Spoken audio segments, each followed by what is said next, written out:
మేడ్చల్ జిల్లా Quthbullapur municipal office ముందు ఆందోళనకు దిగారు BRS MLA Vivekananda, MLC Shambipur Raju. ఎలాంటి ఛార్జీలు లేకుండా ఎల్ఆర్ఎస్ ద్వారా ప్లాట్ల క్రమబద్దీకరణ చేయాలని డిమాండ్ చేశారు. ఎన్నికల ముందు ఇచ్చిన హామీలు నెరవేర్చకుండా కాంగ్రెస్ ప్రభుత్వం మాట తప్పుతోందని ఆరోపించారు బీఆర్ఎస్ నేతలు. రెడ్డి గారు, అలాగనే కోమటిరెడ్డి వెంకటరెడ్డి గారు, సీతక్క గారు, వీళ్ళందరూ కూడా ఎలక్షన్స్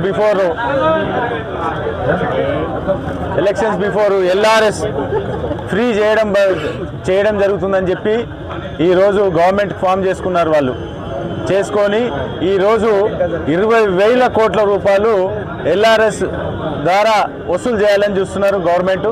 కాబట్టి దయచేసి మేమేమంటున్నామంటే ఎల్ఆర్ఎస్ ఉండాలి, ఫ్రీగా చేయమని చెప్పి కోరుతున్నాము. దాని గురించి అని ఈరోజు అంటే ఉప్పల్ మున్సిపల్ ఆఫీస్లో డీసీ గారిని కలిసి మెమోరాండం ఇవ్వడం జరుగుతుంది.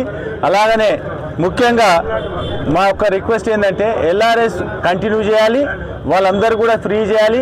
ఇదే కాకుండా 6 పథకాలు ఏదైతే చెప్పినారో అవన్నీ కూడా ఫ్రీ చేయాలని చెప్పి కోరుకుంటున్నాను. అలాగనే ఏదైతే 420 ఏవైతే మీరు ఇచ్చిన్నారో అవన్నీ కూడా ఫుల్ఫిల్ చేయాలి. చాలా మటుకు రేషన్ కార్డులు లేకుండా జనాలందరూ కూడా బాధపడుతున్నారు. ఇప్పుడున్నటువంటి బట్టి విక్రమార్క గారు ఉప ముఖ్యమంత్రి గారు అయితే ₹1 కట్టొద్దు, మేము అధికారంలోకి వచ్చిన తర్వాత ఉచితంగా మీకు ఎలా చేస్తామని చెప్పినారు.